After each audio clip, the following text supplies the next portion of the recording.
There's a version of you that exists only in fragments, scattered across moments you can't quite remember, lost in the space between reaching for your phone and finally looking up, hours later, wondering where the afternoon went. You felt it, haven't you? That strange hollowness that settles in after scrolling. Not quite guilt, not quite shame. Something closer to the feeling you get when you eat an entire bag of something and realize you never tasted a single bite. We talk about discipline like it's the answer, like you just need to try harder, be stronger, want it more. But here's what nobody tells you: you're not fighting yourself. You're fighting a system designed by people who understand your brain better than you do. Think about the last time you picked up your phone just to check something. What happened next? Did you check that one thing and put it down? Or did you fall through a trapdoor you didn't even know was there? One video becomes 5, becomes 20. One scroll becomes a session you can't remember. And somewhere in that blur, you lost something you can't name. This isn't about phones, not really. It's about what happens when the world around you gets engineered to exploit the exact mechanisms that kept your ancestors alive. When the same neural pathways that once helped humans survive in environments of genuine scarcity get weaponized in an environment of artificial abundance. Your brain was built for a world that doesn't exist anymore. For hundreds of thousands of years, your ancestors lived with real uncertainty. They didn't know when the next meal would come. They didn't know if that rustle in the bushes was wind or predator. The humans who survived were the ones whose brains got really, really good at one thing: paying attention to unpredictability. Because unpredictability meant potential.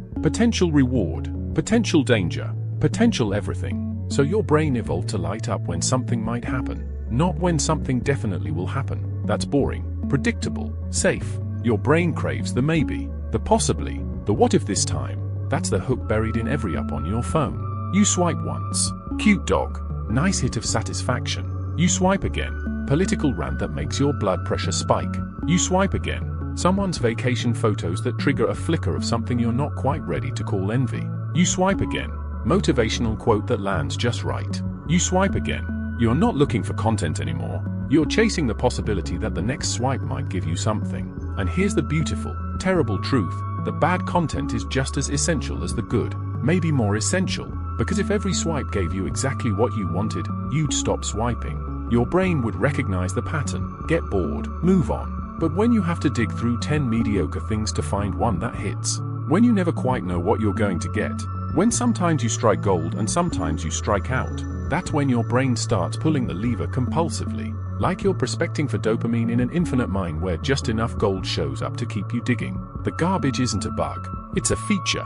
You've probably noticed something else too. These apps don't have endings. No final page. No closing credits. No natural stopping point where your brain can go, okay, that's done. There's always one more video. Always another post. Always the chance that if you just scroll a little further, you'll find the thing you're actually looking for. Except you're not looking for anything. You're in a state that feels like relaxation but physiologically looks more like a very specific kind of stress. Your body thinks it's doing something important. Your nervous system stays alert, ready, scanning for the next potential hit. But the executive parts of your brain, the ones responsible for making decisions, exercising control, pulling you out of loops you've fallen into, those parts go quiet. You're awake, but not present. Engaged, but not aware. Moving through content without processing what you're consuming. It's a dissociative state, a trance. And when you finally break out of it, you don't feel rested. You feel drained, scattered, vaguely ashamed in a way you can't articulate. Like you just spent 3 hours doing something that matters to nobody, least of all you. The apps call it engagement. Your nervous system calls it survival mode. There's a more insidious layer here. Every piece of content that triggers an emotion, anger, joy, sadness, outrage, hope, creates a chemical cascade in your brain. Neurotransmitters flood your system. Your body responds. And before that response completes, before your nervous system can process what just happened and return to baseline, you're already swiping to the next thing. It's like revving an engine in neutral, over and over. Massive energy expenditure with nowhere to go. Imagine driving down a highway, shifting from 5th gear to reverse to 1st to neutral to 4th in the span of 30 seconds. Your transmission would explode. That's what you're doing to your emotional regulation system every time you scroll. Heartwarming story about a rescued animal. Shift. Political argument that makes your chest tight. Shift. Someone living a life that makes yours feel small. Shift. Inspirational quote that promises everything will be okay if you just believe. Shift. Your brain isn't designed to handle that kind of whiplash. Each emotion needs time, space to process. A moment to metabolize. But you're not giving it that moment. You're force-feeding your nervous system more stimulation than it can possibly integrate, and then wondering why you feel numb. This is what burnout looks like before it has a name. Let's be clear about something. This isn't your fault. You're not weak. You're not undisciplined. You're not broken. You're a human being with a human brain, living in an environment specifically engineered to bypass your conscious decision-making and hook directly into the parts of you that operate below awareness. The people who design these systems don't sit around wondering how to make your life better. They sit around asking one question: how do we keep users on the platform longer? And they have billions of dollars, teams of behavioral scientists, and decades of research to help them answer that question. You're not fighting a fair fight. You never were.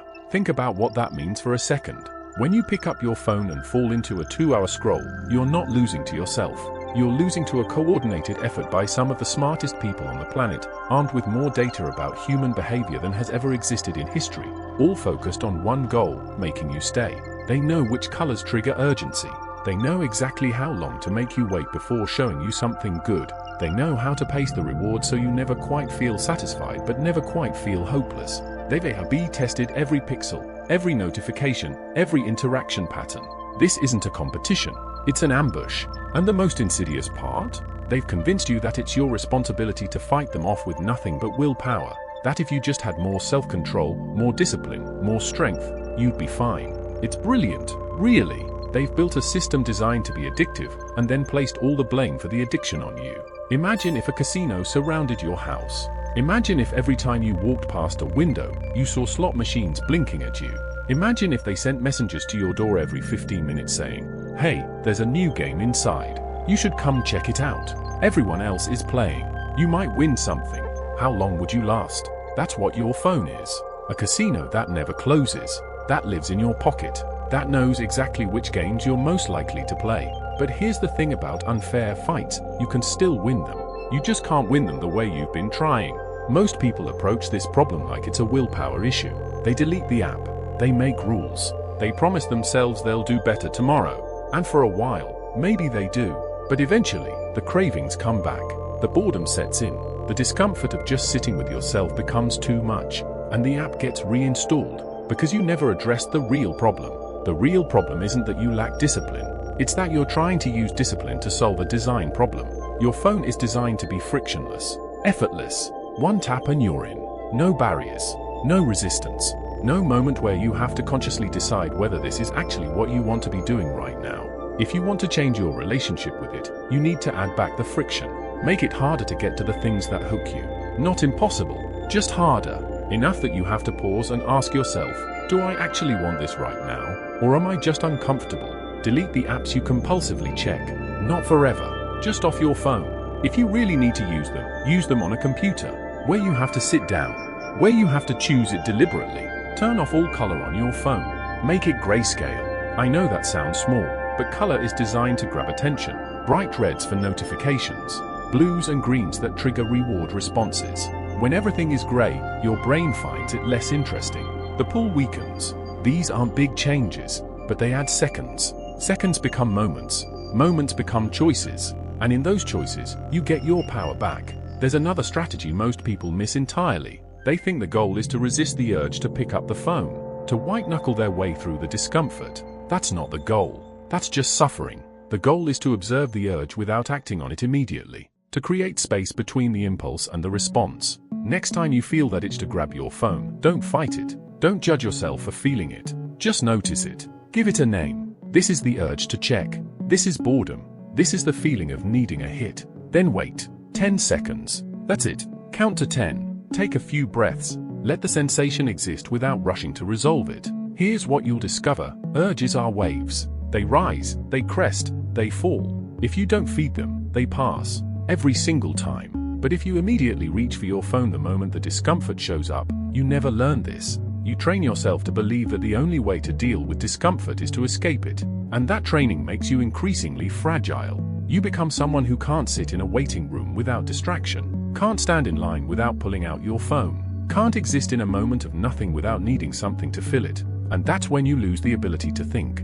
Real thinking, deep thinking, creative thinking, the kind that actually solves problems and generates insights, happens in the quiet spaces. When your mind is allowed to wander. When you're bored enough that your brain starts making connections it wouldn't otherwise make. Every time you fill the quiet with content, you rob yourself of that possibility. Every time you scroll instead of sitting with discomfort, you weaken your capacity to do hard things. Every time you train your brain that boredom is an emergency that must be immediately resolved, you make yourself less capable of the sustained attention required for anything meaningful. You're not just wasting time, you're eroding your ability to use time well. Think about the last time you had a genuinely original thought. Not something you read and agreed with, not a reaction to someone else's idea, but a thought that came from you, from the deep, quiet part of your mind that only speaks when everything else goes silent. Can you remember when that was? For most people, it's been a while, because original thought requires something we've become allergic to: empty space, mental downtime, moments where nothing is happening and you're forced to sit with whatever arises.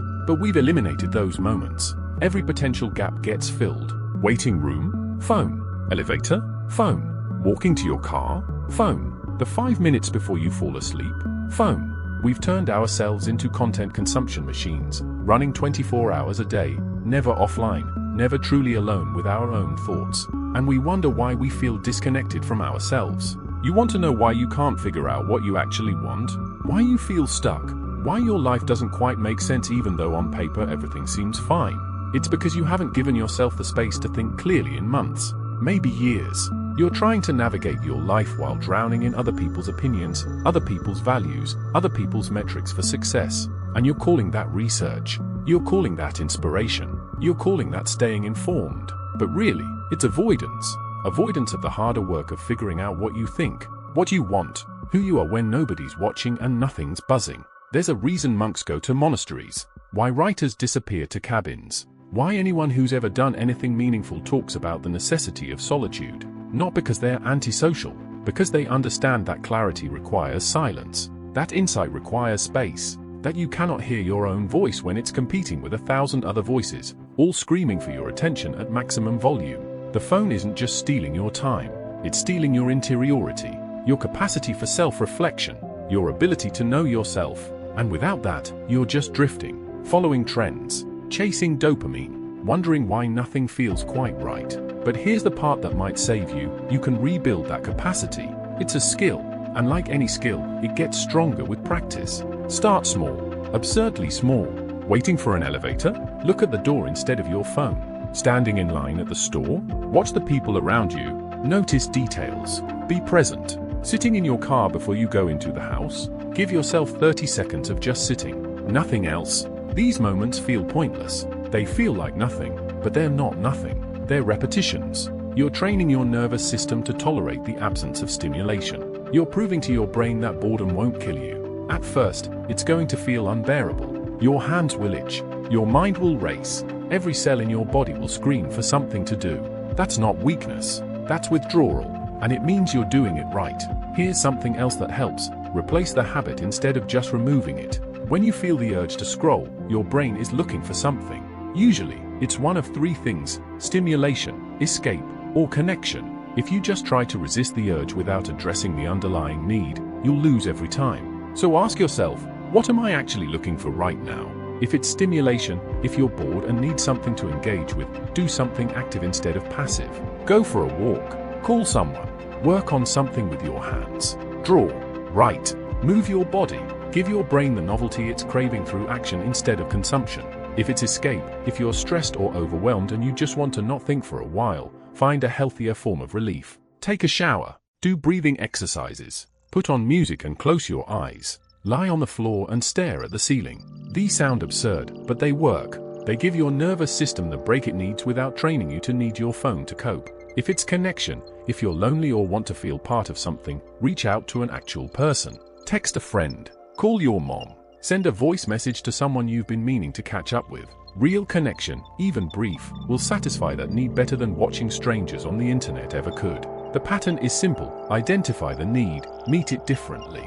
Most people fail at changing their relationship with their phone because they focus only on stopping the behavior. But behavior exists for a reason. It's serving some function, however poorly.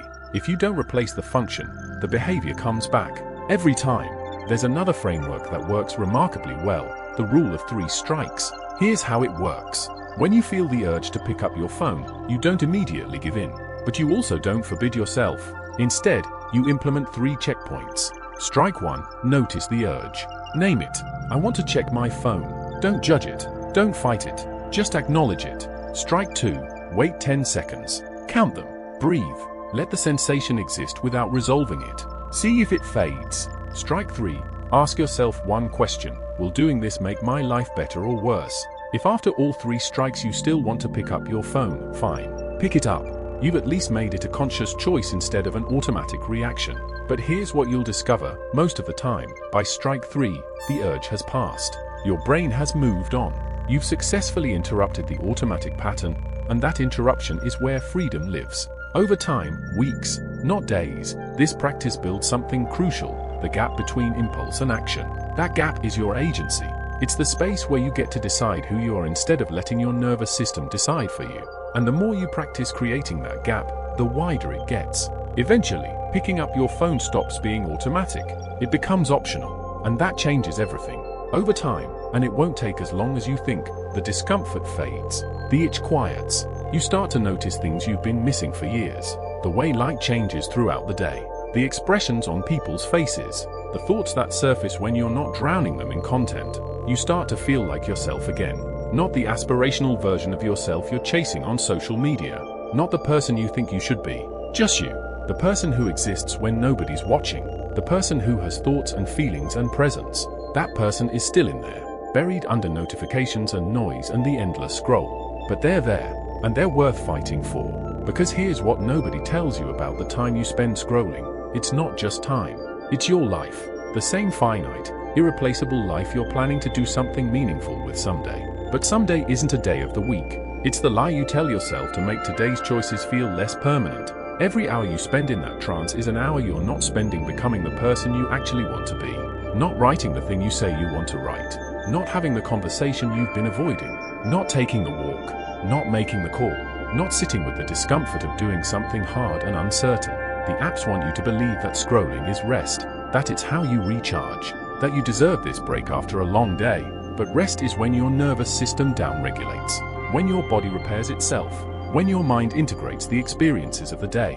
Scrolling is none of those things. It's stimulation pretending to be rest. It's the junk food of recovery. And just like junk food, it leaves you feeling worse than you did before you started. You already know this. You've lived it 1,000 times. The question is, what are you going to do about it? Not tomorrow. Not next week when things calm down. Not after you finish this one thing you're working on. Right now. Because the system is counting on you to keep delaying, to keep believing that you'll handle it later, to keep choosing the easy dopamine hit over the harder work of being present in your own life. And every day you wait, the pattern gets deeper, the neural pathways get stronger, the habit becomes more entrenched. But every day you practice something different, you weaken those pathways. You build new ones. You reclaim a little more of yourself. This isn't about perfection. You're going to slip.